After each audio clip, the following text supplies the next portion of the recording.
Sonic Adventure 2 was originally released on the Dreamcast in 2001 and later that same year on the GameCube. It is by all definitions the most iconic Sonic game ever made.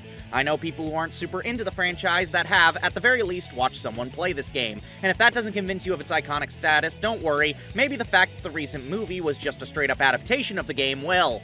This was my favorite scene from the game. I'm so glad it made it in. Sonic Adventure 2 is a juggernaut in the eyes of millennials and Gen Zers everywhere, but it's honestly hard to tell you why. It's not exactly the most well-made game in the series, there's jank aplenty, the voice acting is certainly voice acting. Maybe Eggman took the emeralds into outer space. Outer space? And it was absolutely brought up in negative light by bad faith YouTubers that are mad people like this fast blue rodent for some reason. Sonic was never good. Oops! Regardless of all that, it is still looked back on with a lot of fondness, and in this video, I'm going to explore why. I'll be spoiling a bit of the plot, so if you haven't played this 25-year-old game, God, I'm old! This is your cue to jump off. But for the rest of us, let's begin talking about Sonic Adventure 2 by going back to Sonic Adventure 1. Yeah, did you know Sonic Adventure 2 was a sequel? This is known by far less people than you'd think. It's statistically so. Look it up. I'm a math. This game is often overshadowed by its younger brother, and while there are aspects where I do prefer Adventure 1, I can totally understand why this happened. The game is very janky in areas, and while the platforming is mostly enjoyable, some characters you need to play as are less platforming focused than others, and this is where the game tends to lose people. I don't know, I guess people don't like fishing trips in the middle of their platforming journey. I still think it's a fun game, but that's just me. Adventure 1 is interesting in that it's the first Sonic game to have a large focus on the story. There's cutscenes aplenty across the 6 main campaigns, and the last story segment that's become tradition for the series after this. However, I wouldn't call Adventure 1's story particularly deep. It's more on the level of a Saturday morning cartoon, and none of the characters are particularly complex. That is, except for one. And this character's arc is important to go over before we go into Adventure 2, so stay with me. E-102 Gamma is a robot built by series antagonist Dr. Robotnik, and yes, I call him Robotnik because I'm an ignorant American, sorry. Look, this is one of the few things I have pride in with my country, let me have this. Anywho, you spend the first half of Gamma's campaign doing various evil deeds for the Doctor, such as capturing amphibians, killing your brother, and being taller than all the NPCs in the hub world, truly the devil incarnate. However, it's through a chance encounter with the character Amy Rose that Gamma decides to go against his programming and fight against Robotnik instead, culminating into a final battle that ends with Gamma sacrificing his life for the greater good. If you've only ever played Adventure 2 and didn't know anything about Adventure 1's story, what I just said probably sounded familiar to you because, yes, this idea of a villain who later redeems himself and sacrifices himself would be used for Adventure 2's most notable new addition, Shadow the Hedgehog. I don't think it's any exaggeration to say that Shadow is a big reason why this game stands out to a lot of people. Similar to Gamma, Shadow is a creation of Robotnik, but not Ivo, the villain of the series, his grandfather, Gerald. He spends most of the game enacting an evil scheme, however, after a chance encounter with Amy, Shadow decides to fight against what he was made to do, ultimately ending in him sacrificing himself for the greater good. So there's definitely many similarities between the two characters, but the big difference is how they go about it. For one thing, Gamma is a robot, so the presentation of his arc is told in a very cold and methodical way. The character doesn't necessarily feel anything, but his programming is able to help him justify what he does. Shadow, on the other hand, is a living creature. He may have been created by scientists, but he is a biological life form, and a lot of what he does is determined by the character's emotions, and more importantly, his connection with the young human girl, Maria. So, Maria was the granddaughter to Shadow's creator, Gerald, and while we don't see a lot of scenes between the two in Adventure 2 alone, there's enough there to help an audience understand that the two are close. So close that when the military raided the Ark and killed Maria, Shadow didn't take it too well. I want revenge. So yes, while his actions are evil, his motivations make him genuinely sympathetic, to the point where his turn to the light is ultimately a very satisfying moment in the character's arc. Now, this ain't Shakespeare, Sonic Adventure 2's story ain't that deep, and yes, there are certainly moments you can argue are a bit contrived, but I don't think that takes away from the narrative strength of this arc. Heck, when Sonic the Hedgehog 3 adapted the story, they kept most of it intact, only really making changes to accommodate the absence of key characters like Amy and Rouge, as well as the expanded role of Gerald. It's clear that the story hits for a lot of people, and is a big reason for Adventure 2's success. The story in general is a lot darker than what you'd expect from Sonic at the time, and honestly even now. It's not one of the darkest games ever made. The plot is still the cheesiest thing since actual cheese. But I think that helps the heavier moments involving Shadow, Maria, and Gerald stand out a bit more. I mean, this is a game with child murder happening right in front of you. It has a bit more edge than you'd probably expect. While later Sonic games that went for darker tones have often resulted in either joyless experiences, or way too edgy ones to the point of being iconic, Adventure 2's story works because of this balance between cheese and drama, and I'd say the story is good because of it. It's not one of the greatest video game stories ever made, and there are certainly some weird moments, like how the characters are constantly confusing Sonic and Shadow for each other, despite the two looking nothing alike, but it's still very entertaining and, for the time, a very interesting direction for the series that was still trying to figure out how a story with these characters would even work. I mean, do you want to try writing something with these guys? Because I don't. But a good story doesn't matter much if the gameplay isn't fun, so let's take a look. Now, Sonic Adventure 1 had 6 playable characters, each with their own story and gameplay styles. Adventure 2 has 6 playable characters as well, but they're divided into 2 stories with 3 gameplay styles. Sonic and Shadow are speed characters who do what you expect in the Sonic game, Knuckles and Rouge are treasure hunting characters whose stages involve looking for 3 MacGuffins, and Tails and Eggman are mech shooter characters whose stages involve blowing a bunch of stuff up. These characters not only share gameplay styles, but they are also each other's rivals, who will fight each other in occasional boss fights. And real talk, this is why Tails isn't a mech in this game. I know plenty of people complain that he's not flying around like he normally does, and apparently these stages are bad because of it, but it was obviously done to better complement the gameplay and rival system. Robotnik is in a mech, so Tails must also be in one. And it makes perfect sense given that the character is a mechanic and a pilot. But oh darn, you have one game without Tails doing his thing. Guess you're gonna have to start!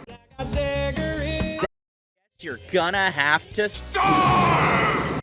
Oh yeah, and each story has its own driving segment. You drive through the hero one as Tails and the villain one as Rouge. And you'll be driving through the lovely Route 280. Do you want to avoid the traffic, get to work on time? Go through Route 280. The only cost will be a road with pitfalls in it, cars that will rear-end you into the ocean, and of course, a car that controls like booty. All 3 stage types have some solid levels, and even if you're not a fan of a specific gameplay type, you're not usually doing one for 2 levels in a row. Now, the general consensus among some reviews is that while Sonic and Shadow stages are fine, the mech and treasure hunting stages aren't. I can kinda understand that for the mechs, as while they're fine for doing your usual brap brap pew pew, they kinda stumble on platforming. That said, Cosmic Wall is an outstanding level with incredible music, and I will not hear any arguments to the contrary. And speaking of contrary, I will absolutely go up to bat for the treasure hunting stages, because they are fun actually, and y'all are just mean. Sure, the radar only detects 1 emerald at a time, unlike Adventure 1, but A, the levels are made specifically for exploring every nook and cranny, so it's not that bad, and 2, if you manage to find an emerald that the radar isn't detecting, you can still collect it, and the game will reward you for it. I swear, the number of reviews I've seen that are like, oh, there's an emerald right here, but the radar won't detect it unless I go grab the other one. You can collect it! Just quit crying and grab it! Sorry, just bitterness. Jazzy! Oh no! It's future Jazzy! What are you doing here? I went back in time to tell you how you forgot to talk about the bosses in your initial run of the script, and everyone hated it. Wow, thank you, future Jazzy. I don't know why I couldn't have just edited it into the script, but I'm glad you told me. Thank you. This was a necessary skit. The bosses in Adventure 2 are fine. They're not really anything special, all things considered. The bigger bosses have very obvious weak points and clear patterns to exploit, while the rival battles are often just mindless slap fights that go on until someone wins. I still enjoy them, but they're not the greatest bosses in the world. The only one that gave me much trouble was the penultimate fight of the game, Bio-Lizard. And that's just because of this part where you gotta homing attack the evil gumballs of doom, and it's very annoying. Either your homing attack aims far from where you were trying to go, or one of the aforementioned gumballs hits you in the face in the middle of your chain. It's annoying and is easily the hardest boss in the game. Anyway, that's all I have to say about the bosses. Thank you, future Jazzy. You've done your country proud. Now, not every level in this game is great. While I like the treasure hunting stages, I will admit Mad Space is a bit of a mess, largely due to the controls suddenly not working properly when anti-gravity enters the equation. But most of the levels for all 3 playstyles are still very fun. They're designed to play a bit more into spectacle and action, but those who enjoy exploring the levels to find hidden goodies will find a lot to enjoy here. Oftentimes, taking a detour and going off the beaten path in any level will reward you with an extra life, or if you're revisiting a level, you may end up finding an upgrade that was inaccessible before. Yes, Sonic Adventure 2 has upgrades for the characters. Some are very easy to find and are required to beat certain levels, but others require you to either search around a bit or come back when you have another upgrade that can grant you access to it.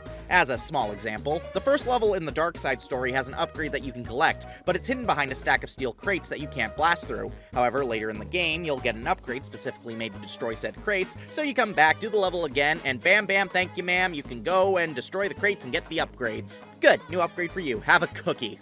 Each level, with the exception of Cannon's Core, the final level of the game, has an upgrade to find. So if you go through it the first time and didn't find one, maybe consider coming back later and giving it a proper look around. Although, I'm gonna go ahead and throw you a bone and make your life so much easier. As soon as you enter the Knuckles level Aquatic Mine, go look for the Air Necklace upgrade. I know it might seem useless at first considering there's no underwater sections for the rest of the hero story as Knuckles, but trust me, this thing is a godsend. Knuckles' section in the final level is mostly underwater, and I quite like being able to play it without hearing the theme music to my anxiety. But man, when the levels are good, they're downright excellent. General rule of thumb is that the Sonic and Shadow stages are all extremely fun to play, with some personal highlights for me being Radical Highway, Metal Harbor, both characters' jungle stages, both their final stages, and of course, the level, the myth, the legend, City Escape. I think if there's one thing we can all agree on, it's that this stage is amazing. Heck, this music is amazing. And that segues perfectly into the game's presentation. Sonic Adventure 2's soundtrack is an absolute god-tier collection of music that I really love. One thing that makes the soundtrack so good and varied is how every character has kind of their own vibe of music or genre or... okay, look, I'm not a music girly. I don't know how to describe what I'm trying to portray here, but let's just say while Sonic stages are kind of like these rock pieces that get you hyped up and ready to speed through, something like Shadows will lean a bit more into a metal sound. The most memorable tracks in this regard are Knuckles' stages. All of them are raps and they're absolute ear candy. But I also gotta love the vocal tracks that play during Rouge's stage, and honestly, I quite prefer them. I swear, I wouldn't love this character as much if it weren't for the music that plays in her stages. Just saying. Similar to Adventure 1, all the characters have their own vocal themes that play during specific cutscenes in the game. While the hero characters all have new versions of their themes from Adventure 1, the Dark Side characters have their own new themes. Throw It All Away for Shadow, Eggman for, well, take a guess, and my personal favorite, Fly in the Freedom for Rouge. Again, all the music attached to this character is amazing, just saying. But of course, I need to give mention to the two big boys in the soundtrack, the first being Escape from the City, the theme that plays during the City Escape stage. Seeing as this is likely the first level in the game you will play, the game decided to grace your ears from the word go and give you one of the catchiest stage themes ever. Ask anyone who grew up playing video games in the early 2000s, and we can sing this song on command. It's the law, probably. And of course, you have the main theme of the game and the song that plays during the final boss, Live and Learn by Crush 40. I don't need to tell you that this theme is amazing. You already know it, and if you somehow haven't listened to it, do your ears a favor and do so now. I mean, they use it in the movie. What else is there to say? Look at it. Listen to it, I mean. I don't know what I'm talking about. Unfortunately, I can't really say the same for other aspects of the presentation. While the visuals aren't nearly as dated as Adventure 1, it has certainly shown its age, with rather stiff character animations and CGI cutscenes with characters that I think are human, but I'm not sure. What doesn't help is the audio mixing, which is just flat out bad. Music overpowers the voice acting, and at many points, the characters rather infamously talk over each other. I think you're the fake hedgehog around here. You're comparing yourself to me? Huh. You're not even good enough to be I'll my make you eat those words. I think he was trying to say something. I'll make you eat those words. I think he was trying to say something. The voice acting isn't great. In fact, it's quite bad at times. Tails and Rouge sound so robotic that I'm half expecting them to start condescendingly telling me why modern literature is full of degeneracy. This place was shut down about 50 years ago. However, once the game story is over, there's still plenty to do. Sonic Adventure 2 has a lot of post-game stuff, and if you plan on experiencing all of it, best of luck. Each level has a few different missions to complete for extra emblems, and an additional emblem that you earn for A-ranking all of them. Most of these are just the same missions again and again, but some offer good challenges. If you get all the emblems, you unlock a fully playable 3D version of Green Hill Zone. That's neat, I've never done this, I value my life. However, if collecting extra emblems isn't your cup of tea, Adventure 2 has a couple more extras worth sinking your teeth into. One is the multiplayer, where you and a friend can battle each other in a speed stage, mech shootout, or treasure hunt. These are fun, and if you have the GameCube version, all the characters are unlocked from the word go. So, have fun playing Neon Sega Genesis Ciao Evangelion. What did I even write there? However, if you don't want to battle your friends, perhaps you want to try your hand at raising a child, and for that, you have the Chow Garden, a side game brought over from Adventure 1 that anyone who played these games back in the day poured hours into, sometimes more than the main game. I know who you are. Truth be told, I don't spend a lot of time in the Chow Garden beyond hatching a Chow, naming, and petting them, but from what I've seen, Adventure 2's Chow Garden is super intricate with a lot of cool stuff that you can do if virtual pets are to your liking. So go nuts, take care of your child, and raise him to be Chow Satan, the ultimate athlete who takes no prisoners. So why does Sonic Adventure 2 still appeal to people all these years later despite its issues? Could it be nostalgia? Probably. But I also think its unique aspects allow for players to overlook the jank that permeates the entire game and enjoy it as a whole. Gameplay-wise, there's plenty of fun to be had, and the story, while nothing great, is extremely entertaining.